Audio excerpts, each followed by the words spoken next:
Alaikum. Bonjour tout le monde. Aujourd'hui, je voudrais vous parler d'une pathologie infectieuse rare, mais qui peut avoir des conséquences graves. Là, il s'agit de la fasciite nécrosante.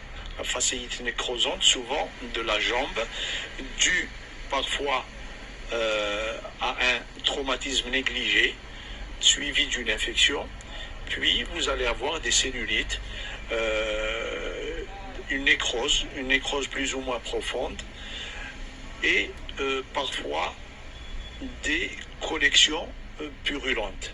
Là, ça peut être grave, nécessitant une sanction chirurgicale, nécessitant une antibiothérapie plus ou moins longue, et parfois, mais souvent, on peut aller jusqu'à la greffe de peau, donc une chirurgie plastique.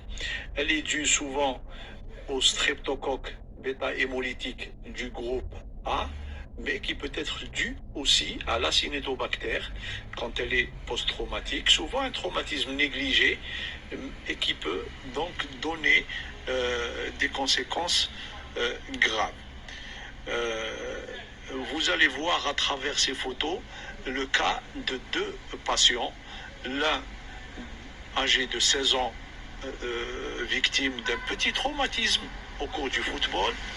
L'autre, c'est en voulant découper une bouteille en plastique qui s'est blessé, une blessure légère mais négligée avec le couteau avec lequel il voulait découper la bouteille. Mais là, c'est des malades ayant nécessité de longues durées d'antibiothérapie, de soins, surtout de soins infirmiers locaux, et arriver jusqu'à la chirurgie plastique pour une greffe de peau.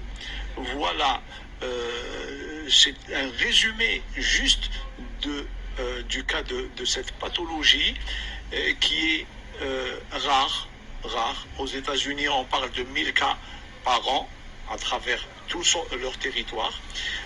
À travers mon expérience à moi, après quelques dizaines d'années d'expérience, j'en ai vu 3 ou 4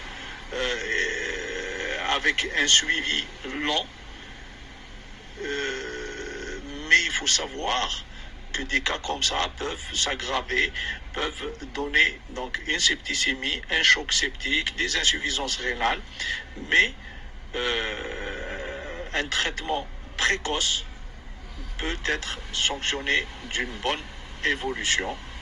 Je vous remercie pour aujourd'hui et à la prochaine.